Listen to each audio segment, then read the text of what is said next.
நமக்கு என்ன இருக்கு? குணாதிசயங்கள் இருக்குதா? எப்ப போயிடுச்சு?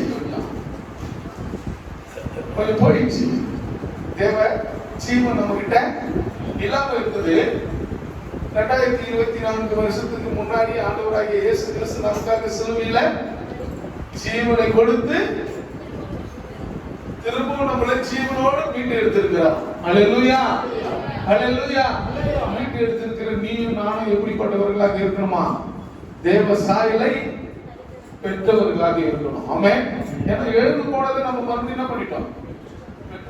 ஆமென். எத்தனை பேர் விசுவாசிக்கிறீங்க? ஆமா, நான் பெற்றுக்கினேன். இயேசு எனக்காக மரிச்சார். எனக்காக எழுந்து போன ஜீவனை கர்த்தர் மீண்டுமாய் இந்த பூமிக்கு வந்து எனக்காக சிலுவையில கொடுத்தார். அதை நான் என்ன பண்ணேன்? பெற்றுக்கொண்டேன். என் பாவம் மன்னிக்கப்பட்டதுனால நான் பெற்றுக்கொண்டேன். இயேசு கிறிஸ்துவை சொந்த இரட்சகராக நான் ஏற்றுக்கொண்டு முழுகி ஞானஸ்தானம் பெற்று இன்றைக்கு வரப்போகிற இயேசு கிறிஸ்துவை எதிர்நோக்கி காத்து கொண்டிருக்கிறேன். அல்லேலூயா. தெரியுமா இயேசு வரப்போகிறார்? தெரியுமா? எத்தனை பேருக்கு தெரியும்? அல்லேலூயா. சத்தமே இல்லையே. அல்லேலூயா. இயேசு வரப்போகிறார். நாம அதுக்காக தான் விசுவாசித்துக் கொண்டிருக்கிறோம். இன்னைக்கு தேவன் நமக்கு கொடுக்கப்பட்டிருக்கிற வார்த்தை இந்த முதல் அதிகாரத்தை அந்த சங்கீதக்காரன் அழகா பாடி இருக்கிறார். என்ன முக்கியத்துவம் அங்க கொடுத்திருக்கிறார் நான் பார்க்கும்போது, ஒரு மனிதன் சுகமா இருக்கிறதுக்கு, சந்தோஷமா வாழறதுக்கு, ஒரு மனுஷனுடைய வாழ்க்கையில அற்புதங்கள் நடக்கிறதுக்கு, ஒரு வளர்ச்சி, எப்பவுமே ஒரு வளர்ச்சியோடு வாழ்வதற்கு அங்க தெளிவான ஒரு விளக்கத்தை கர்த்தர் அங்க கொடுத்திருக்கிறார். அல்லேலூயா. எப்படி உனக்கு அந்த வாழ்க்கை அமையும்? எப்படி உன் வாழ்க்கையில அதிசயம் நடக்கும்? எப்படி நீ ஆசீர்வாதமா வாழலாம் என்பதை தேவனாகிய கர்த்தர் இந்த முதல் அதிகாரத்திலே உங்களுக்கு சொல்லப்பட்டிருக்கிறார். அதுக்கு நீ கீழ்ப்படியும் போது கர்த்தர் உன்னை ஆசீர்வதிப்பார். அல்லேலூயா, அல்லேலூயா. சங்கீதங்களின் புஸ்தகம் 37வது அதிகாரம் 5வது வசனம். உன் வழியை கர்த்தருக்கு ஒப்புவித்து, உன் வழியை கர்த்தருக்கு ஒப்புவித்து அவர் மேல் நம்பிக்கையாயிரு. அவர் மேல என்ன பண்ணணுமா? நம்பிக்கையா இருக்கணும். அவரே காரியத்தை வாய்க்க பண்ணுவார். அவர் தான் உன் காரியத்தை என்ன பண்ண முடியும்? வாய்க்க பண்ண முடியும். வேற யாரும்? ஏன்னா அவர் தான் உனக்காக எல்லாத்தையும் என்ன பண்ணியிருக்கிறாரு? இந்த பூமியில ஆயுதப்படுத்தி வைத்து அதை ஆண்டுக் கொள்ளுங்கள், அதை அனுபவித்துக் கொள்ளுங்கள், அதை சுதந்திரித்துக் கொள்ளுங்கள் என்று சொல்லி தேவனாகிய கர்த்தர் முன்கூட்டியே எல்லாவற்றையும் என்ன பண்ணியிருக்கிறாராம்? ஏற்படுத்தி வச்சுட்டார். அதை எப்படி நம்ம பயன்படுத்திக் கொள்ள முடியும்? எப்படி அதை ஆண்டு கொள்ள முடியும்? எப்படி நம்ம சுதந்திரித்துக் கொள்ள முடியும்? அல்லேலூயா. அங்க வேதம் சொல்லுகிறது, சபையில சொல்றது, வெளிப்படுத்தல் புத்தகத்தில் சொல்லப்படுகிறது, காத்துள்ளவன் கேட்கிறவன். அல்லேலூயா. காதுலாம் எல்லாருக்கும் இருக்குல்ல, எல்லாருக்கும் கர்த்தர் என்ன பண்ணியிருக்கிறார்? செவிகளை கர்த்தர் கொடுத்திருக்கிறார். ஆமென்.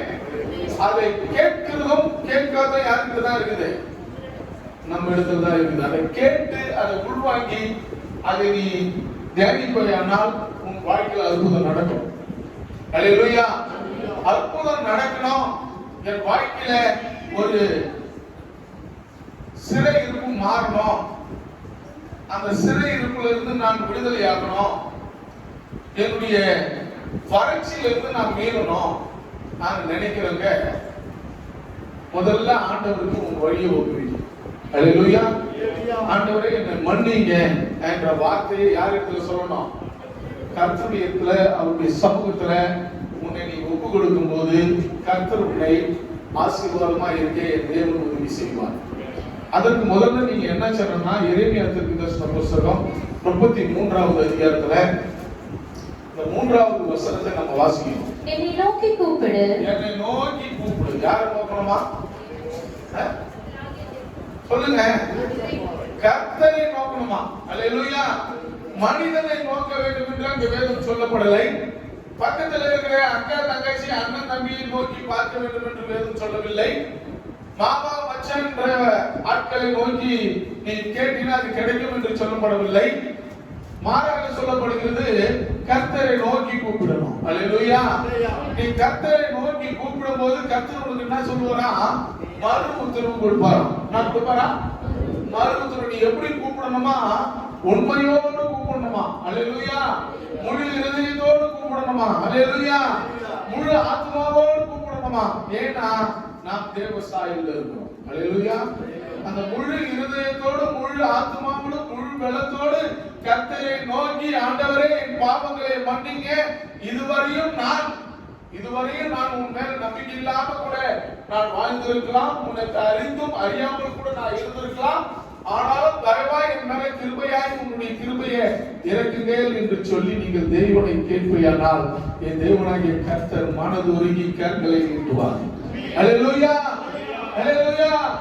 மனதுருகி கரங்களை நீட்டுகிற தேவன் உன் தேவன் சாதாரணமானவர் இல்ல. மரியாளுடைய கண்ணீரை கேட்டவர் உன் கண்ணீரையும் கேட்பார். மனது உருகிற கண்ணீர் சிந்துறார் ஆண்டவர்.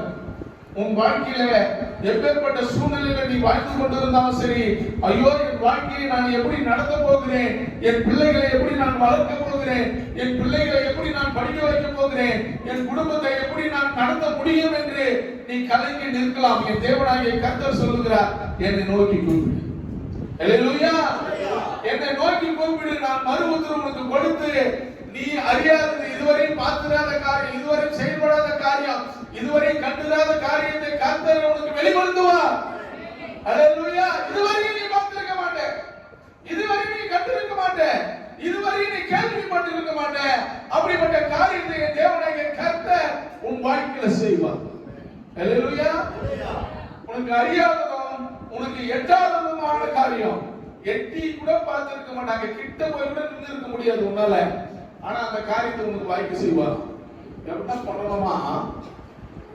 ஆதியாகம புத்தகத்துல ஆபிரகாமையும்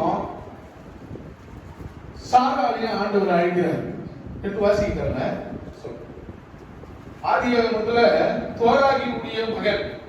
தோராகினுடைய மகன் ஆபிரகாம் சிலை வழிபாடு செய்து கொண்டிருந்த ஒரு குடும்பத்தை சார்ந்தவன். அல்லேலூயா.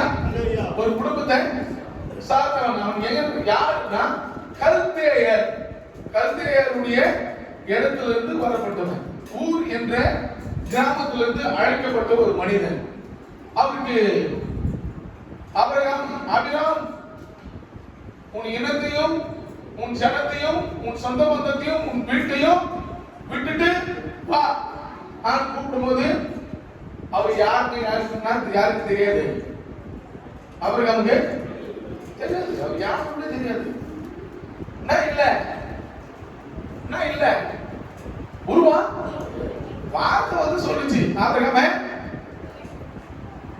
அவர் எப்படிப்பட்ட தேவன் கூட அவருக்கு அவர் என்ன செய்ய போறாருன்னு, என் வாழ்க்கையில என்ன பண்ண போறாருன்னு எனக்கு தெரியாது. என்ன பண்ணாரா? விசுவாசித்தார். அல்லேலூயா. என்ன பண்ணாரா? விசுவாசித்தார். அவ்வளவுதான். விசுவாசித்த அந்த ஆபிரகாமுடைய மனைவி என்ன ஒரு சத்தம் வந்துச்சு, உன் ஜனத்தையும் உன் ஜாதியெல்லாம் விட்டுட்டு வான்னு சொல்லுச்சு, வீட்டெல்லாம் விட்டுட்டு வான்னு சொல்லுச்சு. அதனால நான் என்ன பண்ண போறேன்? நானே அந்த அம்மா என்ன சொன்னாங்க, நான் போக போறேன், நீ என் கூட வான்னு சொல்லும்போது என்ன பண்ணாங்க? அவங்க கேள்வி கேட்டாங்களா? ஓ அது யாருன்னு தெரியாது, முகத்தை பார்த்தது கூட இல்ல, உருவமும் கிடையாது, எப்படி இருக்குதுன்னு தெரியாது. ஆனா நீ போறன்னு சொல்லி ஒரு கேள்வி கூட ஆண்டவரே அப்படிதான் விசுவாசிக்கணும். ஒரு கேள்வி கூட கேட்க கூடாது. ஒரு கேள்வி கேட்காம தேவனை நீ விசுவாசிக்கும் போது உன் வாழ்க்கையில முன்னேற்ற பாதையை கர்த்தர் உண்டு பண்ணுவார். ஹல்லேலூயா. ஹல்லேலூயா. ஹல்லேலூயா. ஏசாயா தீர்க்கதரிசன புத்தகம் 51வது அதிகாரம் 2வது வசனத்தை நம்ம வாசிக்கலாம்.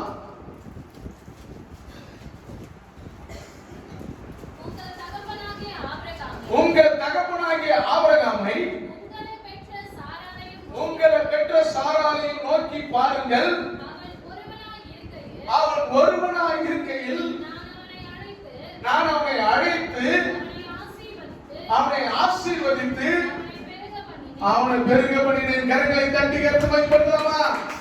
ஒரு வார்த்தை கூட கேட்காம தேவனை முழு மனதோடு விசுவாசித்ததுனால ஒரு கேள்வி எழுப்பல. நீ எப்படிப்பட்டவர்? நீ யாரு? நீ எங்க இருந்து இருக்கிற? உன்னுடைய உருவம் எப்படிப்பட்டதா இருக்கிறது?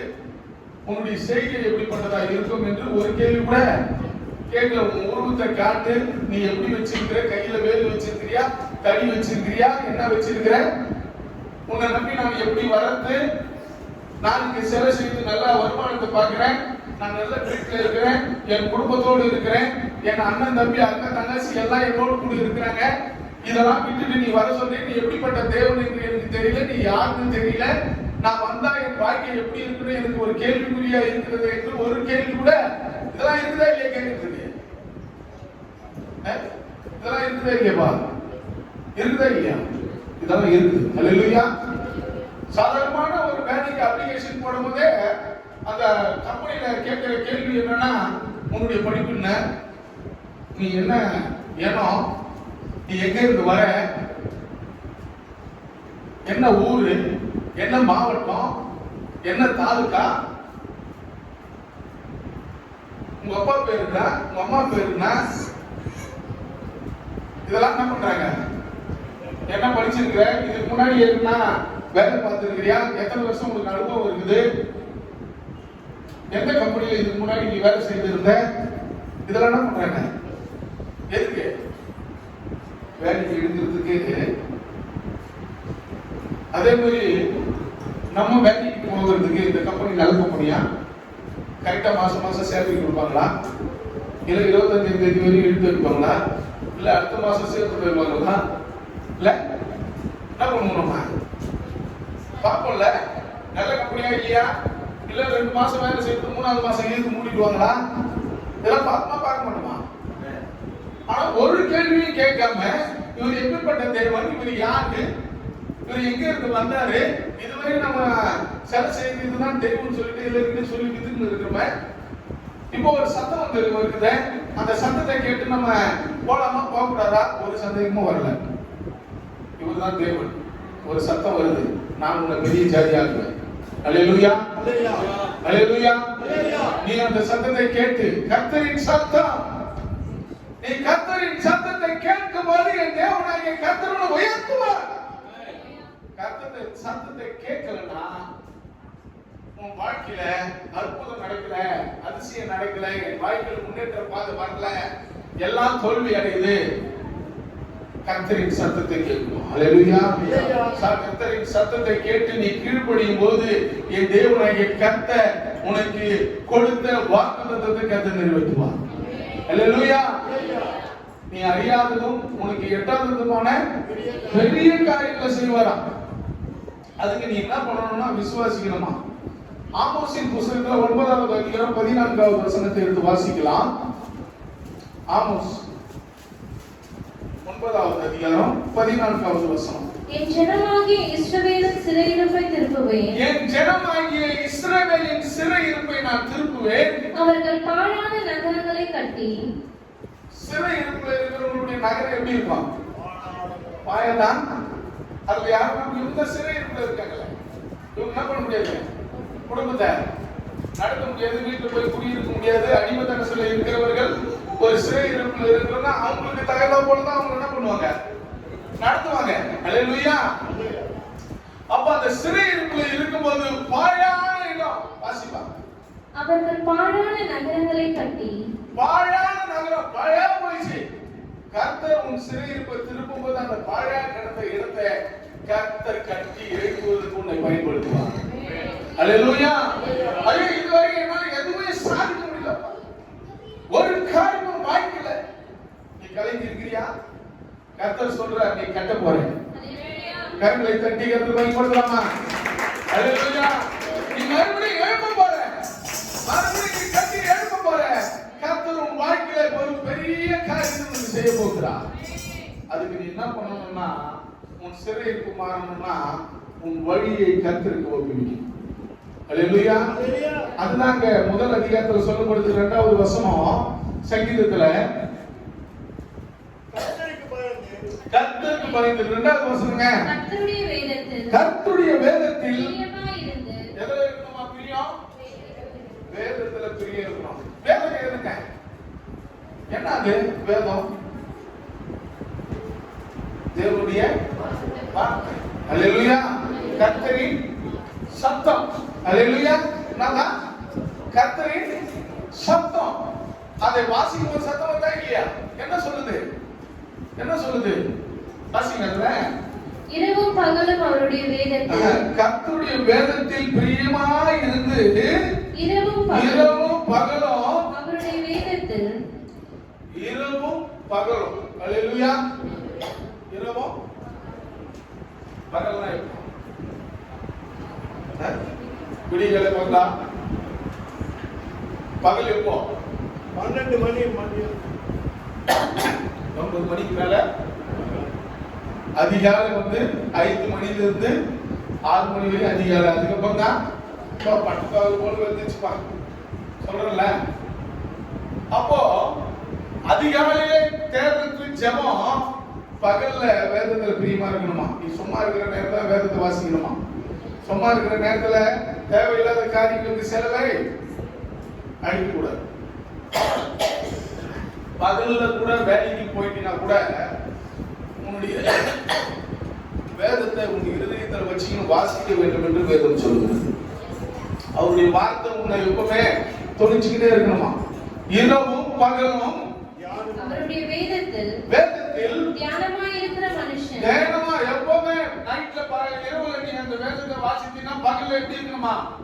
அந்த வசனத்தின் மூலமா தியானமா இருக்கணுமா? கர்த்தர் இதை சொல்லி இருக்கிறார், கர்த்தர் என் வாழ்க்கையில இதை செய்வார், அற்புதங்களை செய்வார், நீ அறியாதது எட்டாததுமான பெரிய காரியங்களை செய்வன் கர்த்தர் சொல்லி இருக்கிறார், என் வாழ்க்கையில அதை செய்ய வேண்டும் என்று சொல்லி நீ விசுவாசமா அதை அறிக்கையிட்டுக்கிட்டே இருக்கணுமா?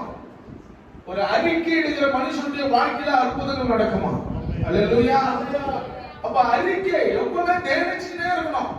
அப்படி தியானிக்கும் போது கர்த்தர் அங்க சொல்லுகிறது, அப்படி தியானிக்கிற மனுஷன் பாக்கியவான். அல்லேலூயா. அப்படி வேதத்தை கர்த்தருடைய சத்தத்தை கேட்கிற மனுஷன் எப்படிப்பட்டவனா இருக்கிறான் என்று வேதம் சொல்லுகிறது, பாக்கியவனா இருப்பானா? என்ன சொல்லுவாங்க? பாக்கியவனா எல்லாம் இருக்குப்பா, அவன் ஒரு பருவம் ஒரு பொறுமை இல்லப்பா, நல்லா ஆசீர்வாதமா இருக்கிறான் சொல்றாங்கல்ல. யார சொல்றாங்க? அப்புறம் நம்ம தன்னுடைய வேலைக்காரன் எலியேசர் என்ன பண்றான்? என் எஜமா சீமானா இருக்கிறான். அவர் எப்படிப்பட்டவரா இருந்தாரு? தேவனுடைய வார்த்தையை கேட்டவரா இருந்தார். அவருக்கு என்ன இல்ல? நம்ம அனுபவிக்கிற வேத, இன்னைக்கு வேதத்தை நம்ம என்ன பண்றோம்? வாசிக்கிறோம். ஆதியிலே தேவன் எப்படி என்ன பண்ணாராம்? அத அவருக்கு என்ன இல்ல? அப்போ பைபிள்ல அவருக்கு நமக்கு கிடையாது. இன்னைக்கு நம்ம என்ன பண்ணிக்கிறோம்? பைபிள் வச்சு தேவனுடைய வார்த்தையை வாசிக்கிட்டு இருக்கிறோம். அவர் வானத்துல இருந்து வந்த சத்தம் மட்டும் தான் யாருக்கு தெரியும்? அப்புறம் நமக்கு வேதாகமும் நியாயப்பிரமாணம் ஒண்ணுமே இல்லாத காலகட்டத்துல தேவனாகிய கர்த்தரை, தேவனுடைய சத்தத்தை கேட்டு மட்டும் விசுவாசித்து அவன் இந்த பூமியில சீமானா இருப்பானால், உன் கையில வேத புத்தகத்தை கொடுத்து பரிசுத்த ஆவியானவர் உனக்குள்ள இருந்து நீ எப்படி செயல்பட வேண்டும் என்று உன்னை உருவாக்கி கொண்டிருக்கிற தேவனாகிய கர்த்தருடைய சத்தத்தை எப்போது நீ வாசித்துக் கொண்டே இருப்பாயானால், என் தேவனாகிய கர்த்தர் இந்த பூமியில உன்னை ஒரு பெரிய மனுஷனாக மாற்றுவார். அல்லேலூயா. ஆனா தேவ சத்தத்தை தான் கேட்கும். ஆமென். அவருடைய உயிர்த்து எழுந்தல் வல்லமை உன் வறட்சியை மாற்றுமா? உன் வறட்சி என்ன பண்ணுமா? மாற்றம். நீ விசுவாசித்தா தேவனை காண முடியும். நீ விசுவாசிக்காம, கர்த்தரை தேடாம, துதிக்காம, ஆராதிக்காம, நீ ஒரு கேள்விக்குறியா உன் இருதயத்துல வைத்துக் கொண்டு நீ வாய்வாயானால், என் தேவனாகிய கர்த்தர் உனக்கு என்ன பண்ண மாட்டாரா? நீ செபித்தாலும் நான் கேட்க மாட்டேன். நீ செபித்தாலும் நான் கேட்க. அல்லேலூயா. சொல்றேன் இல்லையா? இஸ்ரவேல் மக்களை பார்த்து சொல்லுகிறார், நீ வேண்டிக் கொள்கிறதை நான் ஒன்றும் கேட்க மாட்டேன். அல்லேலூயா. என் அன்பு தேவ பிள்ளை, கர்த்தருடைய சத்தத்தை கேளுங்க, அவருடைய வார்த்தைக்கு கீழ்ப்படிங்க. உன் வாழ்க்கையில் அற்புதங்கள் நடக்கிறதுக்கு ஒரே வழி, வழியும் சத்தியமும் ஜீவனமாக நான் இருக்கிறேன் என்று கர்த்தர் சொல்லுகிறார். அல்லேலூயா, அல்லேலூயா. எரேமியா தீர்க்கதரிசன புத்தகம் 17வது அதிகாரத்தில் 7வது வசனத்தில் 8வது வசனத்தில் நாம் வாசிக்கலாம். கர்த்தர் மேல் நம்பிக்கை வைத்து கர்த்தரை தன் நம்பிக்கையாக கொண்டிருக்கிற மனுஷன் பாக்கியவான். கரங்களை தட்டி கர்த்தரை மகிமைப்படுத்தலாமா? கர்த்தரை மட்டும், இயேசுவை மட்டும், பிதாவாகிய தேவனை மட்டும், பரிசுத்த ஆவியானவரை மட்டும் தன் தெய்வமாக கொண்டிருக்கிற மனுஷன் பாக்கியவான். அல்லேலூயா. ஒரு சந்தேகம் இல்லாம, சரணம் இல்லாம, தெளிவாக கர்த்தரை நீ ஏற்றுக்கொண்டு இயேசுவின் மேல நம்பிக்கை வச்சு கர்த்தரின் வாழ்க்கையில விடுதலைக்கு செய்வார் என்ற ஒரு நம்பிக்கையோடு ஆணித்தனமாக தேவனை நீ விசுவாசிப்பாயானால் என் தேவனாகிய கர்த்தர் சொல்லுகிறார், நீ அறியாததும் எட்டாததுமான பெரிய காரியங்களை நான் உனக்கு செய்வேன். அல்லேலூயா. நம்பிக்கை, கர்த்தர் மேல நம்பிக்கை, கிறிஸ்துவின் மேல நம்பிக்கை.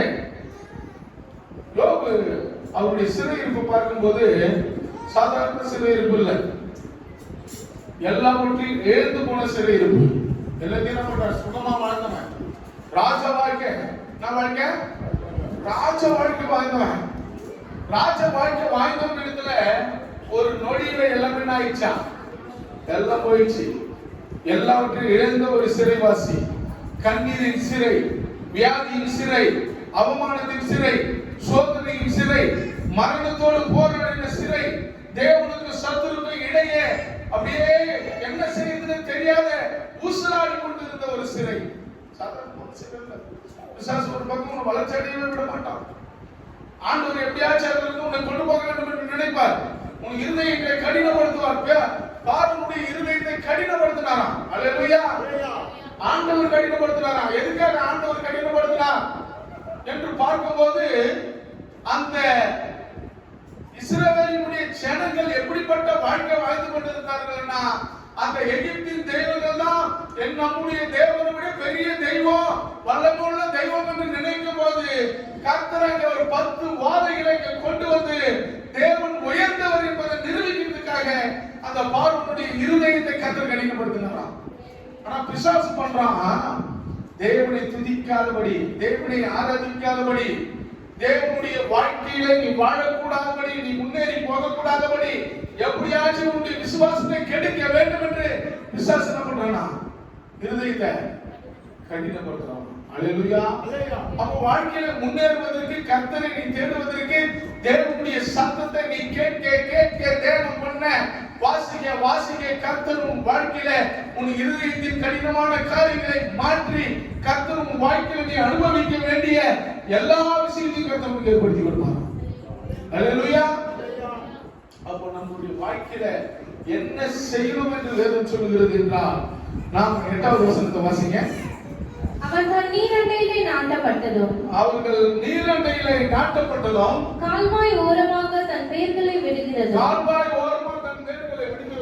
உஷ்ணம் வருகிறதை காணாமல் இலை பச்சையாய் இருக்கிறதும் மழை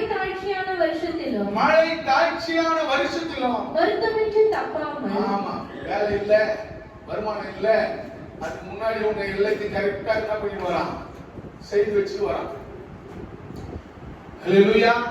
அப்ப என்ன ஆச்சு, ஆபிரகாம் காலத்துல பஞ்சம் வந்துச்சு, ஈசாக்கின் காலத்துல, யாக்கோபின் காலத்துல பஞ்சம் வந்தது. பஞ்சம் வந்த தேசத்தை ஆண்டவர் எப்படி ஆக்கி கொடுத்தாராம், பாலும் தேனும் ஓடுகிற தேசமா கொடுத்தாராம். அல்லேலூயா. அதுக்காக தான் 400 வருஷம் அவங்க இருக்கும்போது என்ன பண்ணாரு, ஆமா, அந்த சேவிச்சர். உன் வாழ்க்கை இப்படி இருக்குதுடா, பாலும் தேனும் ஓடுகிற தேசம் உனக்காக காத்திருக்குது.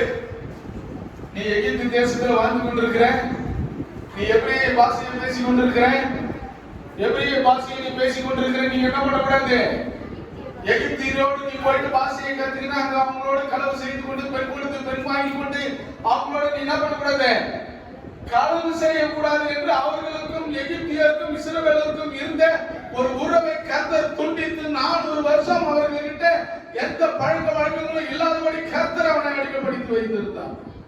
அல்லேலூயா. இல்லைன்னா இவன் போகும்போது சில விஷயங்கள்லாம் அவன் செய்திருந்தான். அப்படியே சில விஷயங்கள்லாம் அவன் 30 வருஷம் அங்க நல்லா உருவாடி கொண்டு இருக்கும்போது எகிப்தியர் தன்னுடைய முன்னோர்கள் மரித்தவர்களுடைய பெயர்களை அவர்களுடைய நிலவாசப்படியில எழுதின அந்த அடையாளத்தை இவர்களும் செய்திருந்தார்கள். அல்லேலூயா. அப்படி செய்திருக்கும் போதுதான் அந்த நிலவாசப்படியில ஆண்டவர் சொன்னார், நீ பலியிட்டு என்னுடைய ரத்தத்தை எடுத்து போயிட்டு நிலவாசப்படியில பூசுறாங்க. அல்லேலூயா. அது பூசும் போது அந்த முன்னோர்களுடைய அவங்களுடைய பேர்கள் அழிக்கப்பட்டது, மறைக்கப்பட்டது. அப்பதான் ஆண்டவர் அங்க உயர்ந்து அங்க வரும்போது இவர்கள் இயேசு கிறிஸ்துவின் ரத்தத்தினால எல்லாம் மறைக்கப்பட்டிருக்கிறது என்று சொல்லி இவர்களுக்கு எப்படின்னா ஆச்சு, விடுதலை இவங்க சங்கரிக்கப்படல. அல்லேலூயா.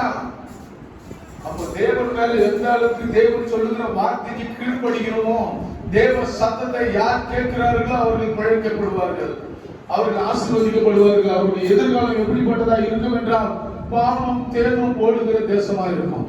நீ வாழ்கிற வீடு அப்படிப்பட்ட வீடா இருக்கும். அல்லேலூயா. அநேக ஜாதிகளுக்கு நீ கொடுக்கிற உள்ளத்தை கர்த்தர் உனக்கு கொடுப்பார். உன் கரங்களை அப்படிப்பட்ட கரங்களாய் உயர்த்துவார். அப்படிப்பட்ட வாழ்க்கை வாழ்வதற்கு தேவனாகிய கர்த்தர் உன்னை அங்கீகரிப்பார். கர்த்தருக்கு நீ முழு இதயத்தோடு கர்த்தரை தேடணும். அல்லேலூயா. அல்லேலூயா. சங்கீதங்களின் புத்தகம் 107வது அதிகாரம் 6வது வசனத்தையும் 10வது வசனத்தையும் வாசிங்க. தங்கள் ஆபத்திலே கர்த்தரை நோக்கி கூப்பிட்டார்கள். அவர்கள் இக்கட்டுகளில் இருந்து அவர்களை விடுவித்தார். கர்த்தரை தட்டி கர்த்தரை மகிமைப்படுத்தலாமா? கர்த்தரை நோக்கி கூப்பிட்டா உன் இக்கட்டான சிறை இருக்கும் மாறும். அல்லேலூயா. உன் இக்கட்டான சூழ்நிலைகள் மாறும், உன் கஷ்டமான சூழ்நிலைகள் மாறும். கர்த்தரை நோக்கி கூப்பிட்டா. ஆமென். 10வது வசனம். தேவனுடைய வார்த்தைகளுக்கு விரோதமாய் கலகம் பண்ணி உன்னதமானவருடைய ஆலோசனையை அசட்டை பண்ணினவர்கள் அந்த காலத்திலும் மரண இருளிலும் வைக்கப்பட்டிருந்து என்ன பண்ணுவாங்களா? கலகம் பண்றது, வேதத்தை புரட்டி பேசுறது, வேதாகமத்தில் இருந்து புறமான காரியங்களை புரட்டி பேசுகிறவனுடைய வாழ்க்கை எப்படிப்பட்டதா இருக்குமா? அந்த காரியங்கள் ஒண்ணுமே வாய்க்காதான், எந்த காரியமும் செயல்படலாம். வேதம் நமக்கு தெளிவாக சொல்லுகிறது. அல்லேலூயா. தேவனுக்கு பயந்து கர்த்தருடைய வார்த்தையை கேட்கிற எந்த மனுஷனுடைய வாழ்க்கையிலும் ஒரு வெளிச்சத்தை கர்த்தர் உண்டு பண்ணுவார்.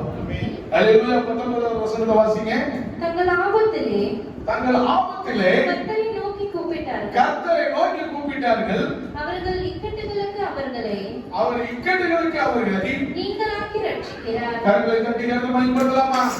ஐயா, ஆண்டவரே என்னை மன்னிக்கமான்னு சொல்லி கர்த்தர் மேல நீ நம்பிக்கை வச்சு ஆண்டவர் மேல ஒரு பெரிய நம்பிக்கையை நீ கொண்டிருந்தா ஆண்டவரிடத்தில் நீ மன்னிப்பு கேட்டு மனம் திரும்பு. கர்த்தர் உன்னை ஆசீர்வதிக்க வல்லவராக இருக்கிறார். அங்கு வேதம் சொல்லுகிறது, எரேமியா தீர்க்கதரிசன புத்தகம் 15வது அதிகாரம் 18 19 எடுத்து வாசிங்க. என்னோவ நித்திய காலமாகவும் 19 வாசிங்க. இது நிமித்தம் நீ திரும்பினால் நான் உன்னை திரும்ப சீர்படுத்துவேன். நீ திரும்பினால் நான் உன்னை என்ன பண்ணுவேன்? திரும்பவும் சீர்படுத்துவேன். நீ மனம் மாற்றினா நான் உன்னை என்ன பண்ணுவேன்? சீர்படுத்துவேன். இதுவரை நீ சீர்படாம இருக்கிறியா? இதுவரை எந்த காரியமும் செய்யலையா? உன் குடும்பத்துல பெரிய மாற்றங்கள் இல்லையா? ஆசீர்வாதம் இல்லையா? கையிட்டு செய்கிற வேலைகள் வாய்க்கப்படலையா? நீ திரும்பினால் நான் சீர்படுத்துவேன். அல்லேலூயா. என்னை நோக்கி கூப்பிட்டா உன் வாழ்க்கை மாறும். அங்க 19வது வசனம், சங்கீதத்துல 107வது வசனத்துல அங்க 19வது வசனம் சொல்லுது, வாசிங்க.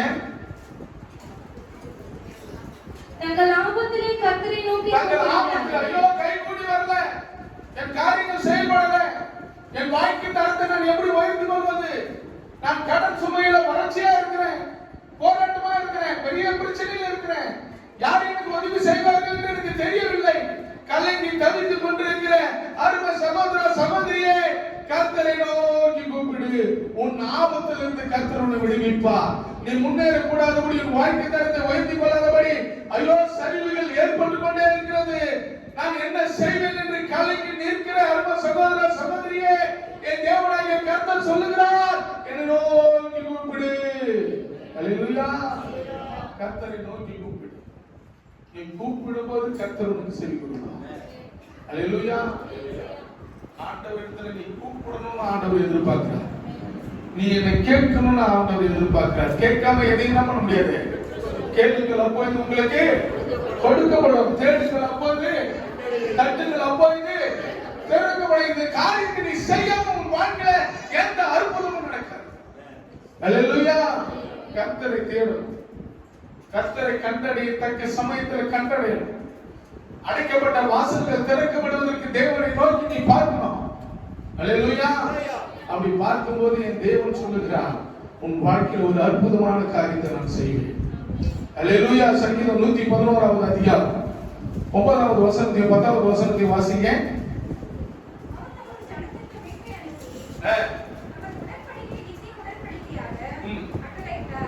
அல்லேலூயா. 10வது வசனம். கர்த்தருக்கு பயப்படுதலே ஞானத்தின் ஆரம்பம். கர்த்தருக்கு பயப்படுதலே நாமா ஞானத்தின் ஆரம்பம். ஆமா, உனக்கு ஞானம் இருக்குதுன்னா கர்த்தருக்கு பயப்படணும். கர்த்தருக்கு பயப்படாதுன்னா இல்ல, ஞானம் இல்ல. தன் குடும்பத்தை கட்ட முடியாது. ஞானம் இல்லாதவன் என்ன பண்ண முடியாது?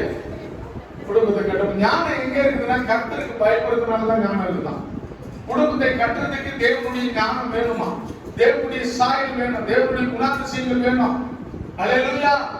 தேவ சாயல் இல்லாம நாம எந்த காரியத்தை என்ன பண்ண முடியாது, சாதித்துக் கொள்ள முடியாது. ஆமென். அப்போ ஞானம் நமக்கு தேவை. ஞானத்தினால தான் நம்ம என்ன பண்ண முடியும்? வீட்டை கட்ட முடியும். ஞானம் இல்லாம வீட்டை கட்ட முடியாது. அல்லேலூயா. அல்லேலூயா. தேவனுக்கு முதலாவது தேவனுக்கு என்ன பண்ணணுமா? கீழ்ப்படியணும், பயப்படணுமா?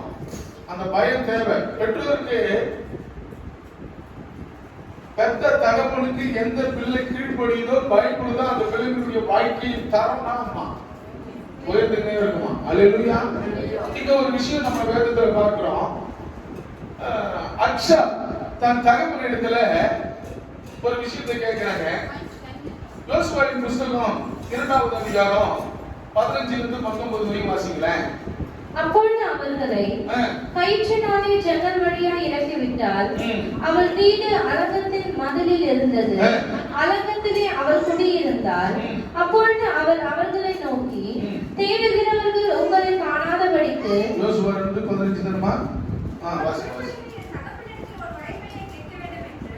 2:15மா? கரெக்ட்டானே?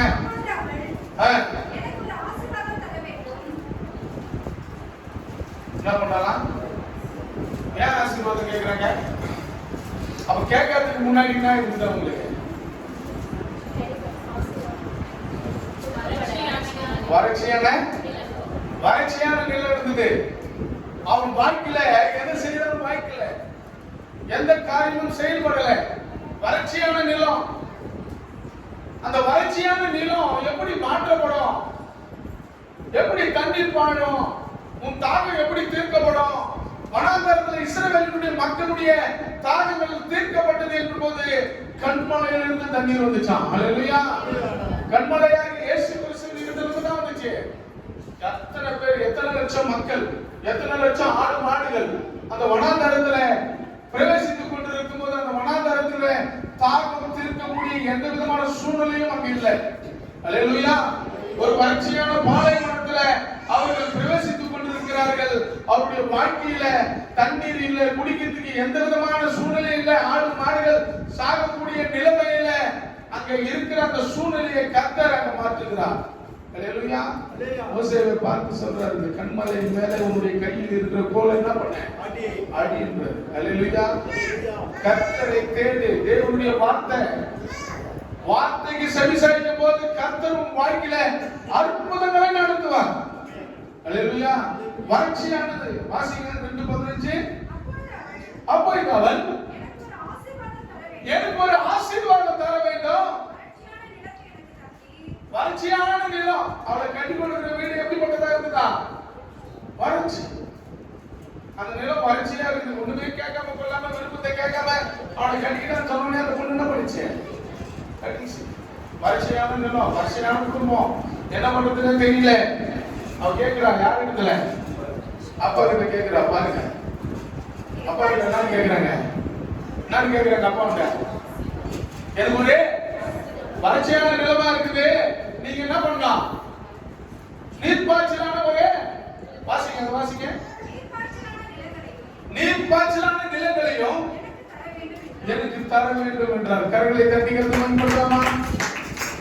கேட்காத வரை எந்த காரியமும் நடக்காது. கேட்காத வரையும் எந்த காரியமும் செயல்படாது. நல்லா புரிஞ்சுக்கங்க. கர்த்தரிடத்துல தகப்பனிடத்துல கூட தன் பிள்ளைக்கு என்ன வேணுமோ அந்த தன் பிள்ளை வந்து தகப்பனிடத்துல கேட்டதான் ஆகும், கிடைக்கும். பிள்ளையின் மனசுல என்ன இருக்குன்னு யாருக்கு தெரியாது. ஆனா எனக்கு பெற்ற அப்பாவுக்கு தெரியும், இந்த காரியத்தை அவனுக்கு செய்யணும், இவ்வளவு கஷ்டத்துல இருக்கிறான், இவ்வளவு வேதனையில இருக்கிறான், இவ்வளவு பாடுகள் இருக்குது, கொடுக்கணும்னு நினைக்கும் போது பிள்ளை கேட்கணும்னு சொல்லிட்டு தகப்பன் என்ன பண்ணுவான்? கொஞ்சம் காத்திருக்க வேண்டிய சூழ்நிலைகள் இருக்கும். அப்போ தகப்பன் இடத்துல கேட்கும் போது கர்த்தர் உனக்கு வறட்சியாக இருக்கிற காரியங்களை உனக்கு ஜெயமாக மாற்றி கொடுக்க தெய்வம் வல்லமையா இருக்கிறார். நியாயாதிபதிகள் புத்தகத்திலே ஒரு கேள்வி அதே மாதிரி கேட்கிறாங்க பாருங்க. 1வது அதிகாரத்துல 13வது வசனத்தை நம்ம வாசிக்கலாம். அப்பொழுது காலேபுடைய தம்பியாகிய கேயாசின் குமாரன் ஒத்னியேல் அதை பிடித்தான். ஆகையால் தன் குமாரத்தியாகிய அக்சாலை அவனுக்கு விவாகம் பண்ணி கொடுத்தான். ஹல்லேலூயா.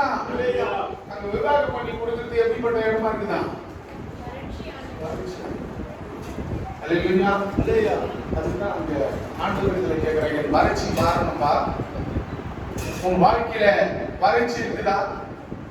கஷ்டம் இருக்குதா? துன்பமான சூழ்நிலை ஏற்படுதா?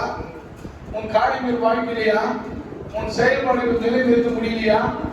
உன் வறட்சியும் உன்னுடைய கண்ணீரையும் உன்னுடைய சிறை இருப்பையும் மாற்றுவதற்கு ஒரே வல்லமை உள்ள தெய்வம் யாருன்னா இயேசு கிறிஸ்து மட்டும்தான். அதுக்காக தான் உனக்காக எனக்காக என்ன பண்ணா தன் ஜீவனை கொடுத்து உயிர் தெழுந்திருக்கிறார். ஹல்லேலூயா. உயிர் தெழுந்த வல்லமை உன் வாழ்க்கையில கிரியை செய்ய வேண்டும் என்றால் தேவனை நோக்கி நீ பார்க்கணும். ஹல்லேலூயா. கர்த்தரை நோக்கி பேதுரு பார்க்கிறார். ஒரு வாட்டி சொல்றாரு பேதுரு, நான் உன் கூடவே இருப்பேன், உன் கூடவே மரிப்பேன், நான் செத்தாலும் உன் கூடவே சாவேன்னு சொல்லிட்டு பேதுரு சொல்றாரு. அதுக்கு ஆண்டவர் சொல்றாரு, நீ எனக்கு 3 தடவை மறுதலிக்கணும். ஹல்லேலூயா. எத்தனை வாட்டி? ஆமா, சேவல் கூவுறதுக்கு முன்னாடி நீ என்ன பண்ண போற? 3 வாட்டி நீ மறுதலிக்க போறாரு. ஹல்லேலூயா. அதெல்லாம் நடக்கவே நடக்காது, உன் கூடவே வருவேன். ஹல்லேலூயா. ஆண்டவர் அங்க அரசு பண்ண உடனே எல்லாம் துண்டக்கான துணிக்கான ஓடிட்டான். ஹல்லேலூயா. அப்படியே கூட போறான். கூட போயிட்டு என்ன பண்றான்? என்ன செய்யறாங்க ஏது செய்யறாங்கன்னு பார்க்கும்போது அங்க ஆண்டவரை சபிக்கவும் சத்தியம் பண்ணவும் தொடங்கினான். ஹல்லேலூயா. ஆண்டவரை சபிச்சான். அவனுடைய வாழ்க்கை எப்படிப்பட்டதா இருக்குதுன்னு பார்க்கும்போது ஒரு பாதிப்பும் ஏற்படல. அவன் வாழ்க்கையில என்ன ஏற்படல? என்ன ஏற்படல? பேதுருக்கு அவன் வாழ்க்கையில எந்த பாதிப்பும் வரவே இல்லை. ஏன் வரல? ஏன் வரல? சொல்லுங்க.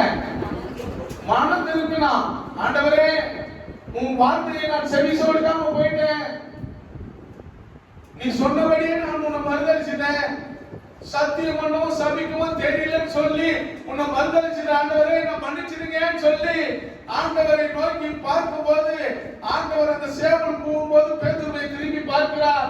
பேதுருவின் கண்ணிலே கண்ணீர் தார தாரியா வடிகிறது. நீ சொன்னபடி நான் மறுதலிச்சிட்டேன், என்னை மன்னித்து விடுங்கள் என்று சொல்லி தேவனிடத்தில் அவன் முறையிடும் போது கர்த்தர் அவனுடைய பாவத்தை மன்னித்தார், அவன் மீறுதலை மன்னித்தார். தேவனை மறுதலித்து அந்த மீறுதலை மன்னித்ததுனால கர்த்தர் அவனை சபையை கட்டி எழுப்பும்படியான காரியத்தை கர்த்தர் அவனுக்கு கொடுத்தார். ஹல்லேலூயா. சபையை கட்டி எழுப்பக்கூடிய மறுதலிச்சவங்கிட்ட, பின்வாங்கி போனவங்கிட்ட, மறுபடியும் மீன் பிடிக்க போயிட்டவங்கிட்ட ஆண்டவர் அவர்தான்பா அடக்கப்பட்ட உயிர் தேர்ந்து போயிட்டாரு, இனிமேல் மட்டும் நமக்கு இந்த வேலை இல்லை, யாரும் நம்மளை மதிக்க கூட மாட்டான், யாரும் கூப்பிட்டு சாப்பாடு போறது கூட ஆள் இல்லை, இனிமேல் நம்ம மீன் பிடிக்க போனாதான் நம்ம வாழ்க்கையில நினைச்ச பேதுருவை கர்த்தர் தேடி போய் பார்த்தார். ஹல்லேலூயா. உன் வாழ்க்கையில ஆண்டவரை நீ முழுமையா நினைத்து மனம் மாறி கேட்கும் போது உன் வறட்சியை மாற்றுவதற்கு என் தேவன் உன்னை தேடி வருவார். ஹல்லேலூயா. உன்னை தேடி வருவதற்கு என் தேவன் ஜீவன் உள்ளவராய் இருக்கிறார். கல்லோ மண்ணோ சிலையோ எந்த விதமான உருவத்திலே என் தேவன் இல்லை. உன்னோடு இன்றைக்கும் செயல்பட்டு கொண்டு ஆவியானவர் உன் வாழ்க்கையை எப்படி செயல்படுத்த வேண்டும் என்று உன் கூடவே இருக்கிறார். அல்லேலூயா. என் அன்பு தேவ பிள்ளைகளே, கர்த்தரை நோக்கி கூப்பிடு. கர்த்தரை முழு மனதோடு தேடு. கர்த்தர் உன் வாழ்க்கையில அற்புதம் நடக்கும். ஆமென். வேதத்தை வாசித்து பார். தேவனுடைய சத்தத்தை கேட்டுக்கிட்டே இரு. கர்த்தர் உன் வாழ்க்கையில அற்புதங்களை நடக்கிறவனே என்ன வந்து கேளு. அதுக்கு நான் பதில் சொல்றேன். ஆமென். ஹல்லேலூயா. ஹல்லேலூயா. கர்த்தர் நல்லவர். ஆமென். நீதிமொழியின் புத்தகம் 16வது அதிகாரம் 3வது வசனத்தை வாசிங்க.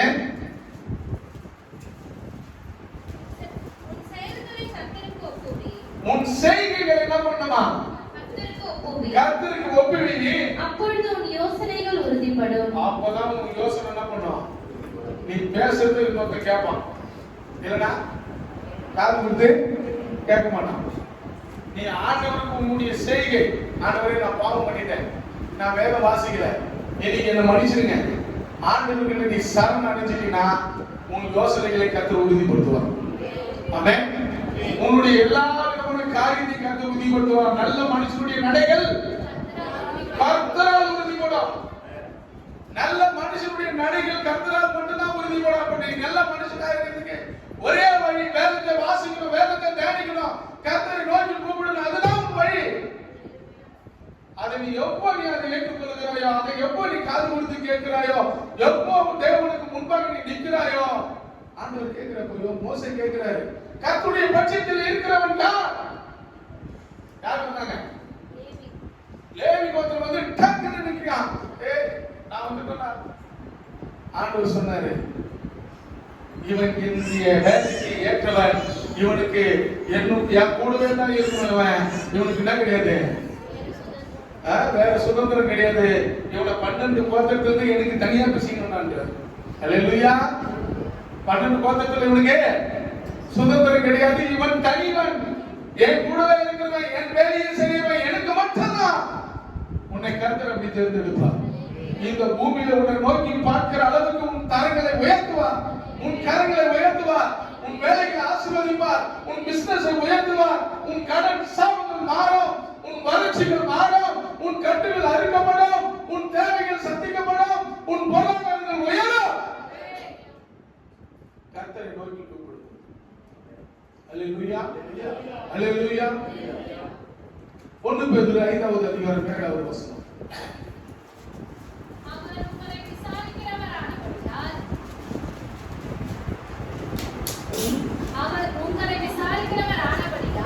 அவர் என்ன பண்றாருப்பா? உங்களை விசாரிக்கிறார். வாசிங்க. அவர் விசாரிக்கிறவன் ஆனபடியால் உங்க கவலை என்னதான்? உங்க கவலை என்னப்பா? எனக்கு வேலை இல்லை, எனக்கு வருமானம் இல்லை, என் பிள்ளைகளை காப்பாற்ற முடியல, என் குடும்பத்தை என்னால நடத்த முடியல, எனக்கு இந்த 25,000 ரூபாய் பத்தாது, 50,000 ரூபாய் எனக்கு சம்பளம் வேணும், 60,000 ரூபாய் எனக்கு சம்பளம் வேணும், இந்த வியாபாரம் எனக்கு ஒரு நாளைக்கு 1 லட்சம் ரூபாய் வியாபாரம் ஆகுது, எனக்கு பத்தாது, வாடகை கொடுக்க முடியாது, ஆட்களுக்கு சம்பளம் கொடுக்க முடியாது, எனக்கு எவ்வளவு வேணும்? 5 லட்சம் ரூபாய் வியாபாரம் ஆகணும். ஆண்டவர் இடத்துல உங்க யோசனைகள் என்ன பண்ணணும்? ஒப்பி வைக்கணும்.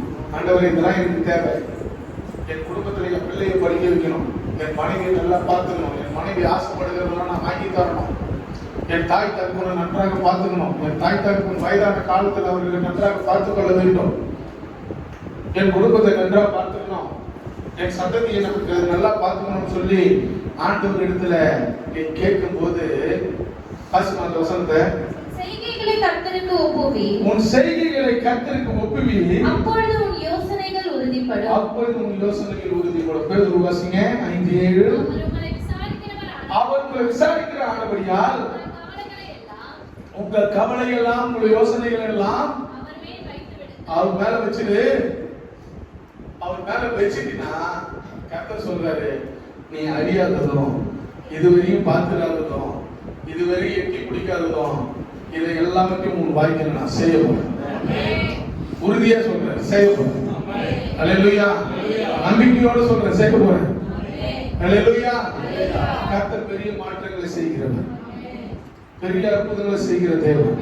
அல்லேலூயா.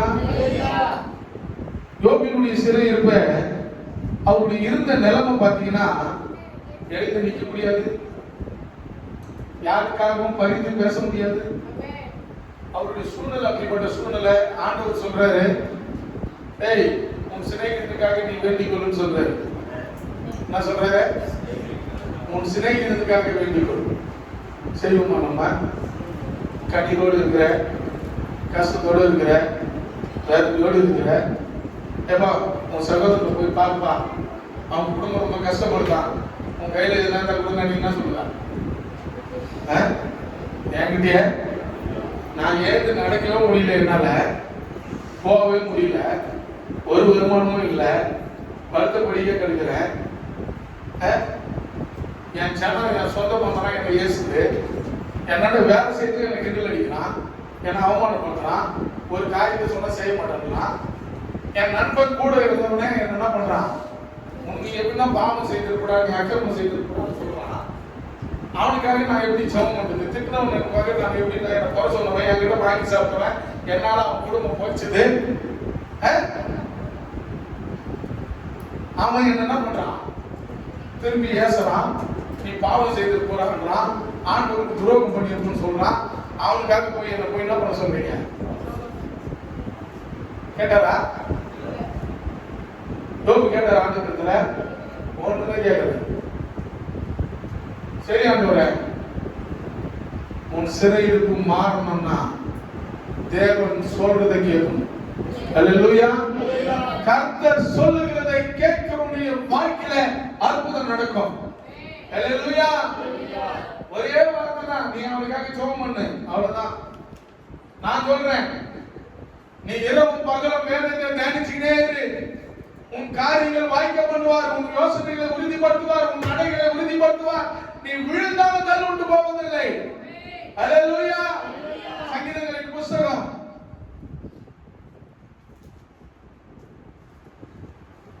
3:1 வாசிமா.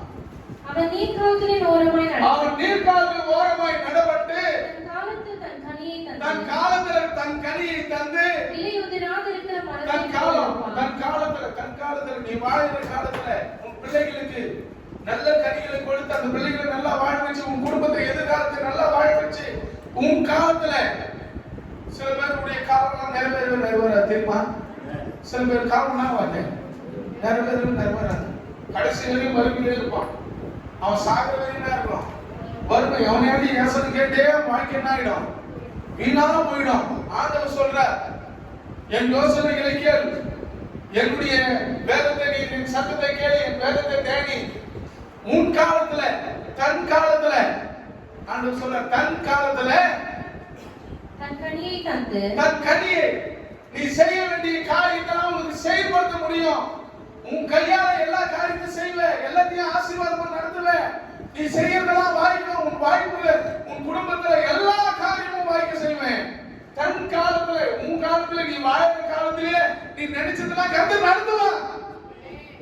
நீ நினைக்கிறத நடத்துவார். ஆண்டவருக்கு செவி சாய்க்கும் போது வாசிங்க. இலையுதிராதிருக்கிற மரத்தை இலையுதிராதிருக்கிற மரம் எப்படி இருக்கும்? இலையுதிராத மரம் எப்பவுமே பணம் காசோட இருப்பேன், எப்பவுமே வறட்சி இல்லாத இருப்பேன். யார் எந்த இடத்துல வந்து உன்ன நின்னாலும் நீ எடுத்து கொடுத்த அந்த கரங்களை, அந்த குடும்பத்தை நீ காப்பாற்றக்கூடிய திறமையை, அதிகாரத்தை கர்த்தர் உன் கையில ஒப்பு கொடுத்திருக்கிறார். அல்லேலூயா. கர்த்தருக்கு செவி சாய், தேவனுக்கு முன்னுரிமை கொடு, தேவனுடைய பக்கபலமா வச்சுக்கோ. கர்த்தரை வலது பாரிசத்தில் வைத்திருக்கிறபடியால் நான் அசைக்கப்படுவதில்லை. ஒருவன் அசைக்கப்படாம இருக்கணும்னா, ஒருத்தன் பிசாசானவன் அவனை தொடாத இருக்கணும்னா, கர்த்தரை வலது பக்கத்தில் வச்சுக்கணும். அல்லேலூயா. 16:8 சங்கீதம் சொல்லுகிறது, இப்படியே சொல்லுகிறது, கர்த்தரை தன் வாசிவா.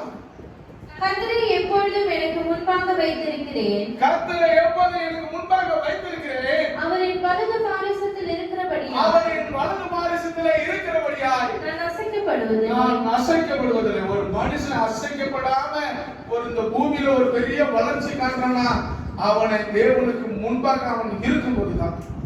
அல்லேலூயா. தேவனுக்கு முன்பாக நிற்கிறவர்கள், கர்த்தரை வலது பக்கத்தில் வைத்திருக்கிறவர்கள் அசைக்கவே முடியாது. அவனுடைய வேலைத்துறையை அசைக்கவே முடியாது. அவனுடைய பிசினஸ் அசைக்கவே முடியாது. யாரும் தோற்கடிக்கணும்னு நினைச்சாலும் பிசாசு என்ன குட்டிகரம் பண்றாலும் சரி, அவன் வாழ்க்கையில அவன் முன்னேற்றத்தை தடுக்கவே முடியாது. அல்லேலூயா. அதுக்கு ஒரே ஒரு வழிதான், கர்த்தரை தேடணும். உன் யோசனைகளை கர்த்தருக்கு கொடுக்கணும். கர்த்தரை வலது பக்கத்துல வச்சுக்கணும், உனக்கு முன்பாக வச்சுக்கணும். அப்பதான் உன் பாதங்கள் கல்லில் இடராதபடி கர்த்தர் பாதுகாத்துக் கொள்வார். தேவ தூதர்களை கொண்டு நீ போகும்போது திரும்ப போதும் கர்த்தர் உன்னை பாதுகாத்து, ஆபத்திலிருந்து விடுவித்து உன்னை பாதுகாத்து உன் தலையை உயர்த்துவார், உன் கரங்களை உயர்த்துவார்.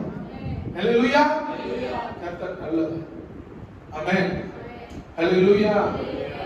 அல்லேலூயா. நீதிமொழிகளின் புஸ்தகம் 3வது அதிகாரம் 5-6 வாசிங்க.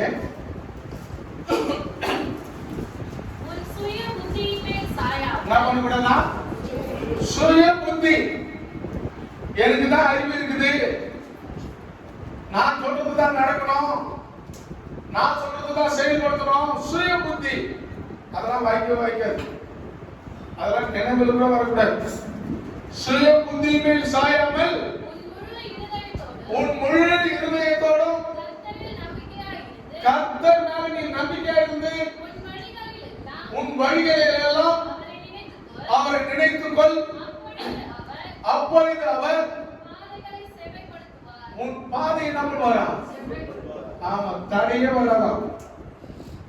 நீ வியாபார ரீதியா போகும்போது தடை வராது. அதை தடுக்கிறவன் முன்னாடி வர மாட்டான்.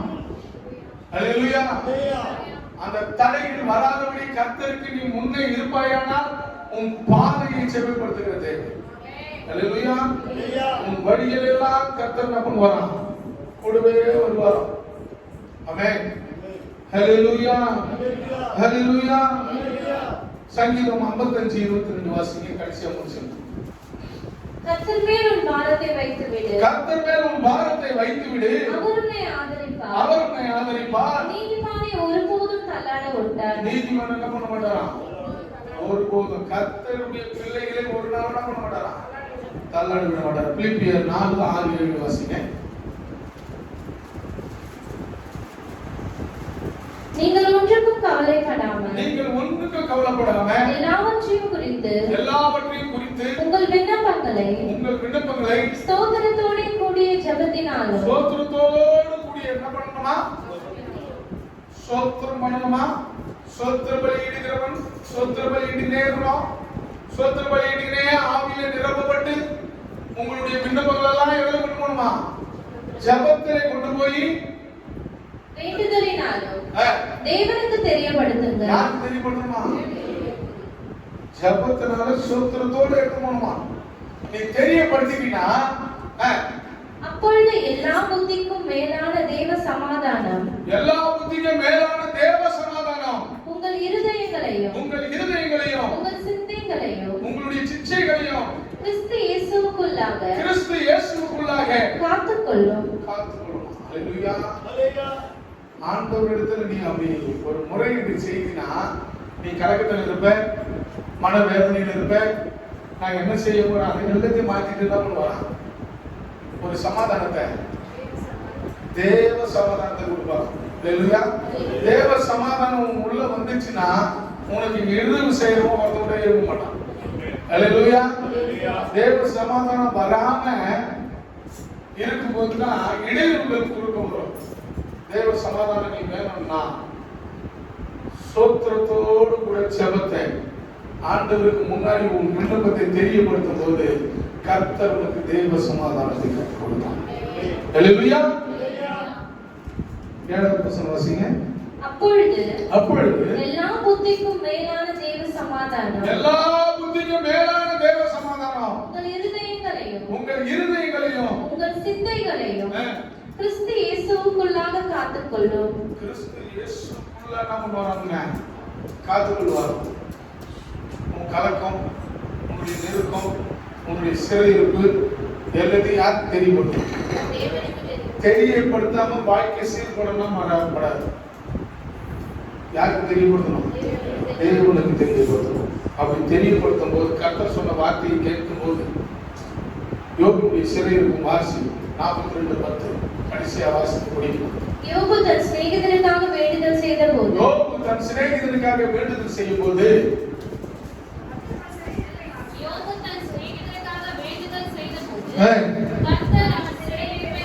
கர்த்தர் அவன் சிறையிருப்பை மாற்றினார். தேவனுடைய வார்த்தையை கேட்டதுனால அவன் சிறையிருப்பு ஆயிடுச்சு.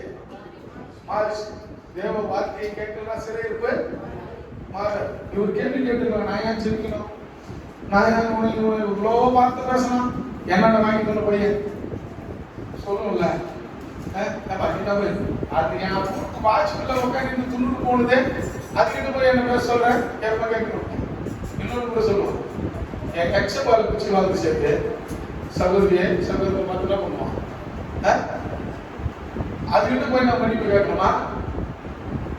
ஆண்டவர் சொன்னா என்ன பண்ணுவான்?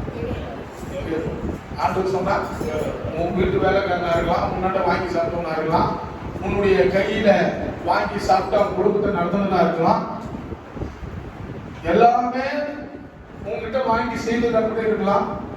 ஆனா கர்த்தர் சொல்றேன், அவனுக்காக நீ என்ன பண்ண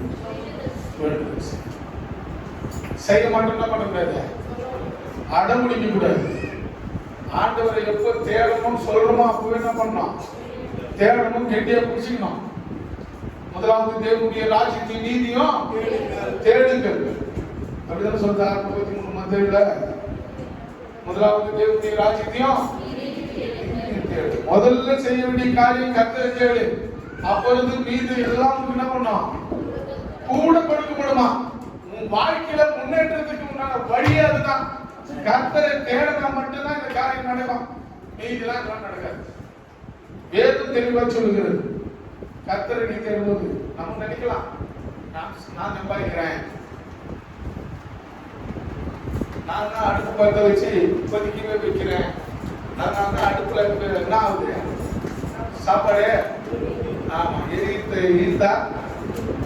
எரித்த கொதிக்கிட்டு அடங்கிடும். அல்லேலூயா.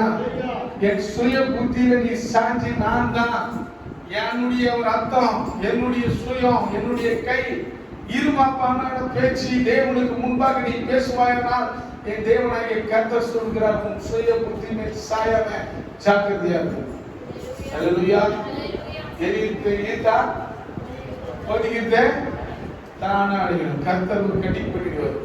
டேய் நீ பேசுற வேலையே கிடையாது, வருமானமே இல்லை. அல்லேலூயா. நிறைய பேர் தெரிஞ்ச வாக்குவாதத்துல ஆண்டவர் சொன்னார், அவனை தெரிஞ்சு கொண்ட சிம்சோனை ஆண்டவர் எதிர்பார்த்தபடி சிம்சோன் பண்ணல, நடக்கல. அவன் கடைசியா பார்த்தா அவன் கண் பிடிக்கப்பட்டுச்சு. அல்லேலூயா. தேவ வார்த்தையை கேட்கறதுனால இதை செய்யாத, அதை சாப்பிடாத, இங்க போகாத, அங்க வராத, அங்க பெண் எடுக்காத, பெலிஸ்தீன் இடத்துல போய் பெண் எடுக்கிறான், அங்க போறான், தவறான பாதையில போறான், சத்தத்தை தொடக்கூடாது, அதுல இருந்தே தேர்ந்து சாப்பிடுறான். அதெல்லாம் கேட்கறதுனால வாழ்க்கை என்ன ஆயிடுச்சு? சிரிச்சு. கர்த்தருடைய வார்த்தையை கேட்கிறவனுடைய வாழ்க்கையில ஆபிரகாமை ஆசீர்வதித்தவர் உன்னையும் ஆசீர்வதித்தார். நீ எந்த கேள்வி கேட்காம ஆண்டவரை நீ நம்பினா முடிமூச்சா இருந்தா, இன்னைக்கு நம்ம விசுவாசித்துக் கொண்டிருக்கிறோம். இயேசு எனக்காக சிலுவையில் மரித்தார். யாரும் பார்க்கல, நீ என்ன பண்றோம்? நம்ம விசுவாசிக்கிறோம், நம்புறோம், உன் வாழ்க்கை மாறும்.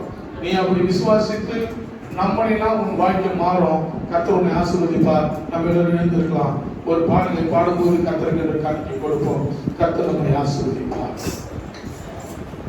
ஒரு பாடலை பாடுவோம்.